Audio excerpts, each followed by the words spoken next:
Hello and welcome to Nalo, a show that creates legal awareness among the youth. My name is Solomon Chisache, and today we shall definitely be talking about arrests.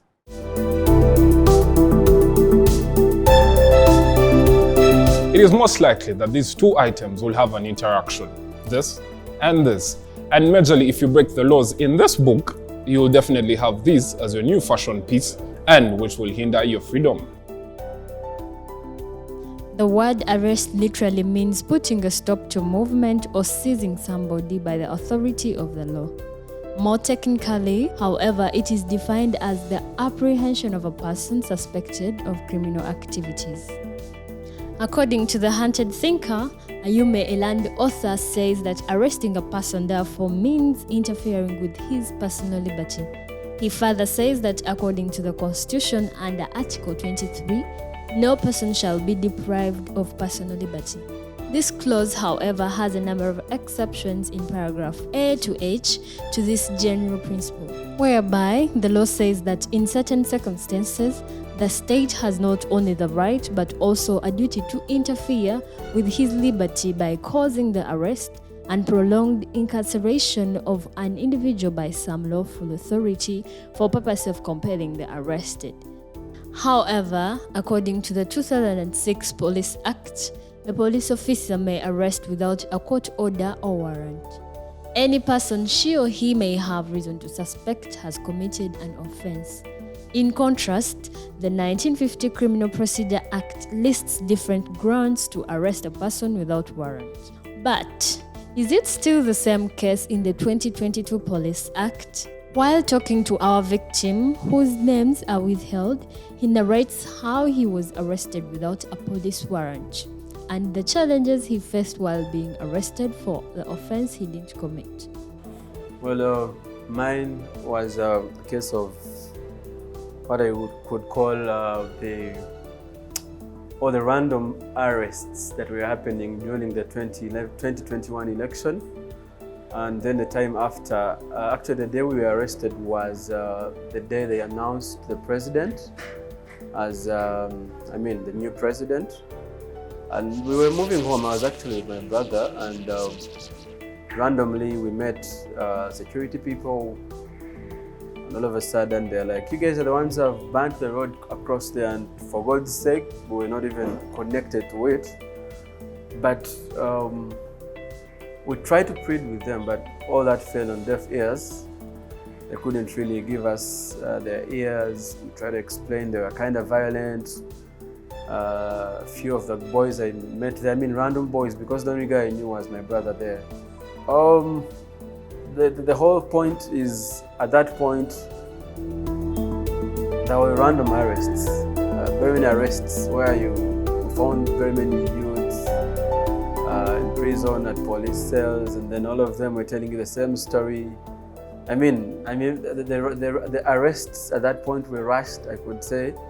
They didn't even take time to do a court process where maybe you're given a bail and they investigate you. And I know it was a very politically charged moment, and you know that always happens when there is a political season. I know what had preceded that with everything that happened between the president and his opponents. So I think moving forward in future, if we could really have very peaceful and not emotionally charged elections, where maybe innocent people don't find themselves in prison because maybe of people who are fighting for power, and yet these are people who don't really know what's going on. We could really have a better way of dealing with such situations. Number two, the whole, I don't want to use that word, but the whole crap of going to courts of law and then the judge is dodging you. All they want you is to first go to prison so that they could get a chance for you to, they know when you're inside, let's say Chitaria or Chigo, wherever you are, they know your family always try to get money. They know when you stay at the police station, your family thinks maybe you can get him out. So there's this whole trick that they play, and it's something I would love to put to light is they always play this game of let's make him go to prison so that when his family knows that he's in prison, though he may not have a case, they rush to to look for some money to bail him out. So courts of law do these things. Police, I mean, I think, in my opinion, it is always something they do in conjunction with police.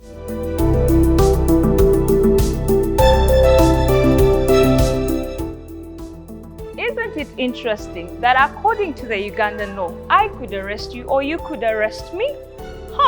Quite interesting. Well, how about you sit with me and find out how that is actually possible? According to the Ugandan constitution, citizens have a right to hold a crime perpetrator in custody provided they witnessed it happening. However, they have to hand over the person to the police as soon as possible because your home is not a lawful place of custody. My name is Tracy Tendo, and today I'm glad to be joined by young lawyers and leaders, and as we try to understand the most pressing of issues when it comes to arrests. Of course, I'm going to start with you, John Bruce, who is also a young upcoming lawyer, or should I say a lawyer from the LDC, and that's the Law Development Center, who's also the guild president, so a young leader as well. And I'll start off with one question. Bruce, do you think we have free and fair trials in Uganda? Yes, now free and fair trials in Uganda would be basically dependent because what would amount to a fair trial is that one, the accused person is fully represented, and secondly, that they are afforded a fair hearing before an impartial judge. But it is on a probability, but my honest opinion on that could be that in Uganda, in some instances, yes, it is a fact that actually some accused persons get a fair trial, but on the other hand, it is very sad that actually some people never get justice, and we cannot shy away from that. That is a view of a young lawyer, and that is how he views when it comes to free trials in Uganda. I think I'll just take also another opinion from Imi. Imi, do you think we have free and fair trials in Uganda? Thank you. So in Uganda today, I actually don't think they are free and fair, because in Uganda, in most cases, anything you want, it requires you to have money to do it. So they are not free. Like if you don't have money, you're not going to get justice. And also if you have money, you may not get justice. It depends on who do you know. So basically, that's my opinion on that. Thank you. And so imagine if that is what the lawyers think. Basically what they are saying is it is there. It's just, depends on the circumstances. That's what I'm getting from them. I think we'll also find out from Annabelle. Annabelle, do you think we have free, fair trials in this country? I'd like to associate myself with John Bruce's view. I think it's 50-50. It will depend. Of course, by a fair trial, we mean you're appearing before court, and that is an impartiality. Maybe a judge is impartial, is not biased in any way. But then there's also the fact that I'll also, like I said, 50-50. There's Imi's view of nothing comes free in this country. We all know that. So unless you have the costs to meet what services you want, I don't think it's free. And also, I don't think some of the services will be accorded to you just because you have the good lawyer, or should we call it a good advocate. It's more likely that your money will be in talks for you. There you have it, ladies and gentlemen. Now we move on to another pressing issue, and that is torture and ill treatment when it comes to arrests. Is this fair? And why do we continue to see it happen?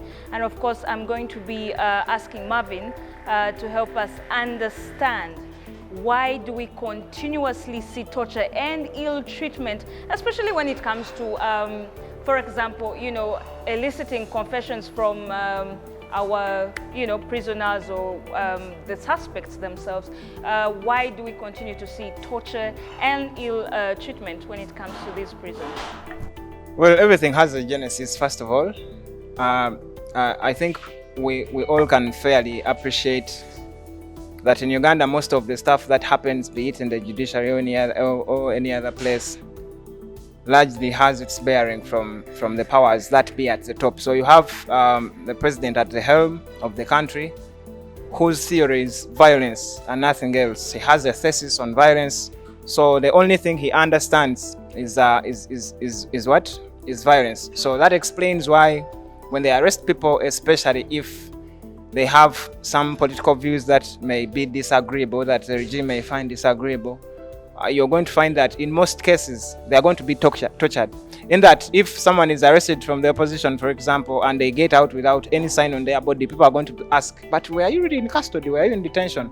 So I think torture is here to stay with us for some time, for as long as the political status quo is how it is. These are people who don't respect human rights, and if you don't respect human rights, what is torture? Torture is a small thing in their opinion. So we are going to see quite more of it, and if you look at it from the context of people who have been tortured and they have tried to get justice, you will see that in most cases they are frustrated.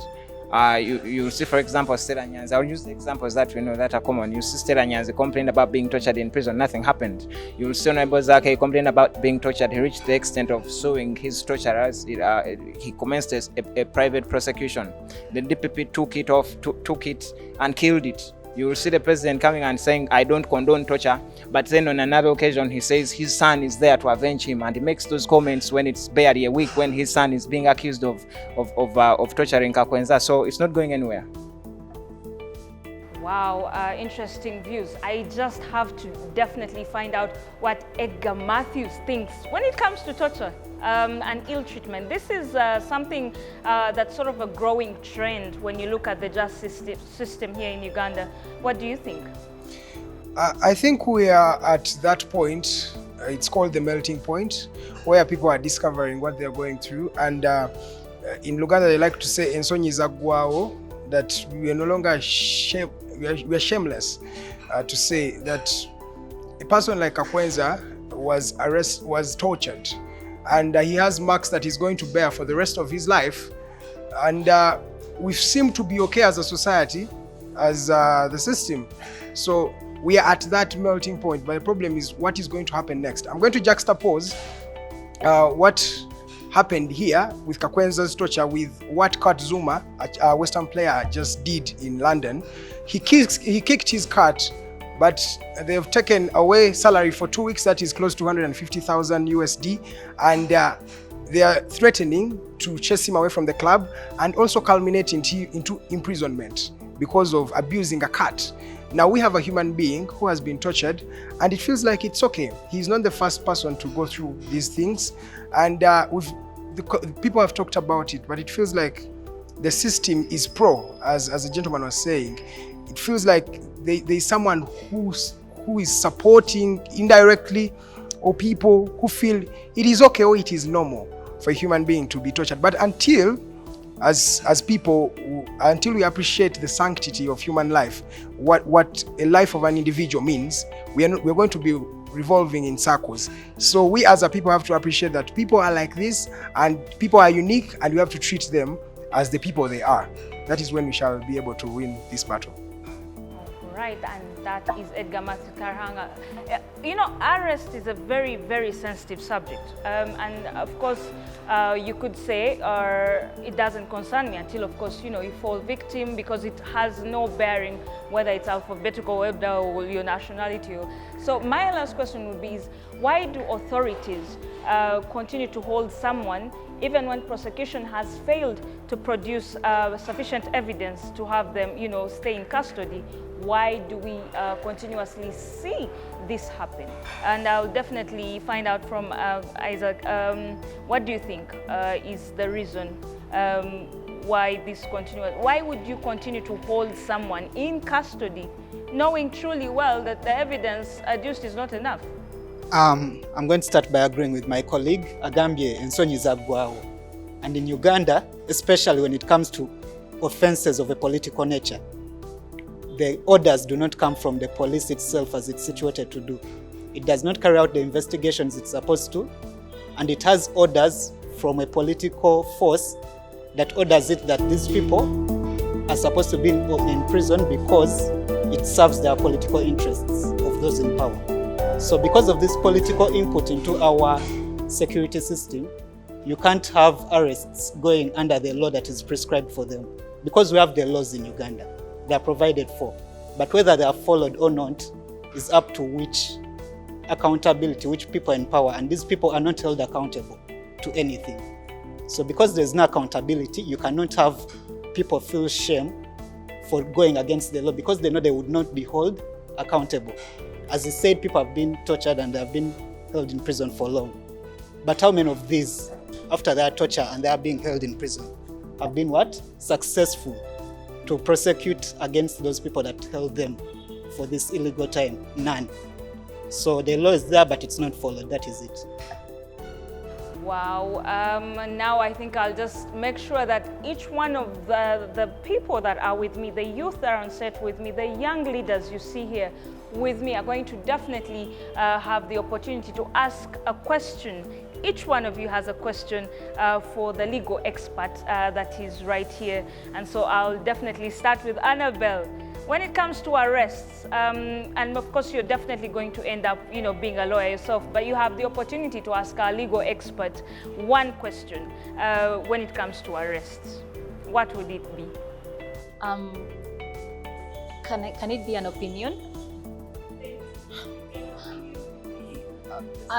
My opinion towards arrest in Uganda is I would like the police to actually follow what the law states for them. For example, when one is being arrested, they should be informed of their rights. The fact that they can be accorded a lawyer if they cannot afford one. The fact that they should remain silent. But in Uganda, what we see is they just come and grab you by the neck, grab you by the trousers. So I would like that the police should follow what the law states instead. Yeah, that's my opinion. I will definitely find out from Marvin. Marvin, question or opinion for our legal expert? I think, one, I cannot ask a question because I think we already know the answer to them. But I think it's more of an opinion. I think ultimately what causes what we are seeing, wrongful arrests or torture, tends more to spring from the spirit in which the torture is, from which the arrest is done in the first place. If the arrest is done in what I like to call, if it's done in bad faith, you don't expect anything good out of it. So I think our law enforcement agencies, they really should decide what they want to do. Either they want to enforce the law or they want to persecute political opponents. If it's about enforcing the law, then let them follow what the law says. If it's about persecuting political opponents, then let them not spend so much English trying to justify and explain what they're doing. Yeah, so either they enforce the law or they enforce the will of the political leaders. Awesome. Ime, what is your take? Question or opinion for our legal expert? Okay, it's basically a question because I'm doing my research basing on it, interrogations. So, do you think the Uganda police force is actually continuing to protect the fundamental human rights as it's executing its mandate, or it's actually just ruining everything? Thank you. Question. I think both parties, whether it's legal experts or the law enforcers, will definitely have their views on that particular one. And Bruce, you have the opportunity to ask the very last question or your opinion. Yes, I will basically give my opinion, and personally on issues of torture, I think my opinion would be this is a collective initiative. It will take every one of us as a country, as a single Ugandan out there, to come against this, to raise concern, to know that people have rights, and to know that today it could be him, tomorrow it could be your relative, tomorrow it could be your brother, it could be your sister, it could be your friend. So as they say to Ebelelemu, this nation is ours, it's going nowhere, and how we live in harmony together and how we promote ethics to actually condemn that what is wrong, and that is what I believe will take us forward.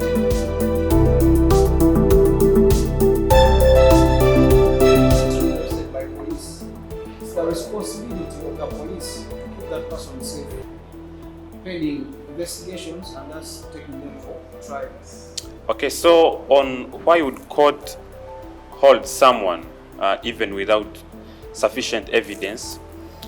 This is what happens when someone is arrested. As my colleague has explained, the person is presented before court within 48 hours, and then the law on bail provides that where a person has been remanded by a court remanded, in this case, for example, a magistrate, for about 60 days without trial, then such a person must be released. If a case is triable by the High Court, and in this case, a capital offense, and a person has been remanded for 180 days without trial, then the Constitution provides that this person must be released. Okay, so the question that has just been asked is provided for under Section 6 of the Penal Code Act. The Penal Code Act is a statute that provides for most of the offenses in Uganda, and this is what it says. That is Section 6 of the Penal Code Act, Cap 120. It says that ignorance of the law does not afford any excuse for any act or omission which would otherwise constitute an offense unless knowledge of the law by the offender is expressly declared to be an element of such an offense. Now, this is the rationale of this general rule. The rationale is that the moment the law puts ignorance as a defense, then it will be pleaded by any other person, by any person. That would preclude prosecution from prosecuting people. In other words, the moment it is just left hanging, it would mean that the police would arrest you and your defense would be, I didn't know. So it is the abuse. It is the abuse in the rule. But the law goes ahead to establish an exception. The law goes ahead to say that unless knowledge is expressly provided for by a particular statute. So for example, where a statute provides that you must have had knowledge of such offense, then in such instances, it would constitute a defense. But the rationale for that exclusion of that defense is that it would be abused by every other person. Well, the issue to do with bail has always been controversial. Some people think bail is an automatic right that once, let's say, you're presented before court, you're entitled to get bail. However, the decisions that have been revoked by court have the effect that bail is actually not an automatic right. The right an individual has is to apply for that bail. So in this regard, bail is discretionary and it always on the discretion of the court. However, important to note is that there are some things you must prove for you to be given bail. For example, if let's say you're in the magistrate court and they've arrested you, they've arraigned you before court, and you want to apply, there are some things you have to convince court that indeed you should give me bail. For example, you must prove that you have a physical fixed place of abode. It means that you're residing somewhere we can easily get you. Well, we just need to understand where both sides come from. I think that the president's understanding or where he comes from is because of the fact that investigations take so long. So then we just need to understand why investigations take long. Investigations take long because maybe the investigators are not well facilitated, and that's the police is not well facilitated. So whose role is it to facilitate the investigators? It is the role of the state which the president leads. So he cannot then say that the same person who presides over a state cannot still say that for these particular offenses, because investigations take long, then bail should not be granted. That is rather unfortunate. The fortunate bit is that we have sound people who really understand the rights of the citizens, and remember there is a fundamental right or a fundamental presumption, and that is the presumption of innocence. It is it is an old rule that has protected so many people from victimization by the state. And so my take is that it is just unfortunate. It is just unfortunate that the person leading or presiding over the state can be the same person saying this. Okay. What on that, bail is promised on one of the fundamental human rights, and that is the freedom to personal liberty. Now, you get a person on one hand being accused of an offense that indeed the state is yet to prove that this person is guilty or not. Now, this person, that when you look at the Constitution, when it talks of the liberty, the right to personal liberty, it also goes ahead to say that okay, when you presume innocent, it's the state to prove otherwise. That goes to the guiltiness. And then it's also the fact that it's this individual who is in a better position to prepare his defense. Now, when you don't accord that person bail, it means that you somehow is not going to be fully ready for trial. Okay. So you have the principle of personal liberty, presumption of innocence, and the fact that it's this person who can basically represent, who is in a better position to prepare his defense. So I'm of the opinion that bail should not be denied to people, whether capital or not. But rather what should be done is that the state should enhance and improve its methods carrying out investigations. Because now what happens if you don't give bail to someone and it happens that they didn't commit the offense? Are you going to compensate offense? They may bring an action and then you compensate them. But they would have lost a lot. So you just have to find a balance. And these personal liberties, these are inherent rights. You're born with them. Okay. Now it's not something you just take away from the person. That's my thing. So now when it comes to torture, the law strictly prohibits torture. Because anything you get out of a person who has been tortured is inadmissible. So I would think people who torture, they do it on their own accord. It's not that they have a certain provision that protects them or gives them the mandate to torture.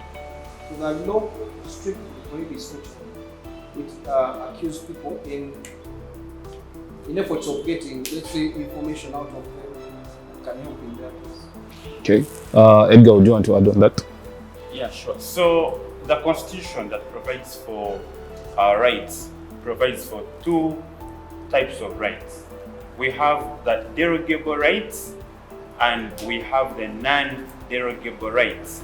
The derogable rights can be limited by the state. And the non-derogable rights, those are rights that cannot be limited by the state. And there are four. One of them is torture. So already the law has already put a bar against torture under Article 44 of our Constitution, and it provides it as a non-derogable right. Now, recently Parliament passed a law against torture, and it puts personal liability on a person that commits such or that does torture a person. And so we just need state actors to rise up against these people that torture, because it is inhuman and so degrading. Thank you so much for being a part of our show and episode this week. I've been Tracy Tendo. Nalo, know the law.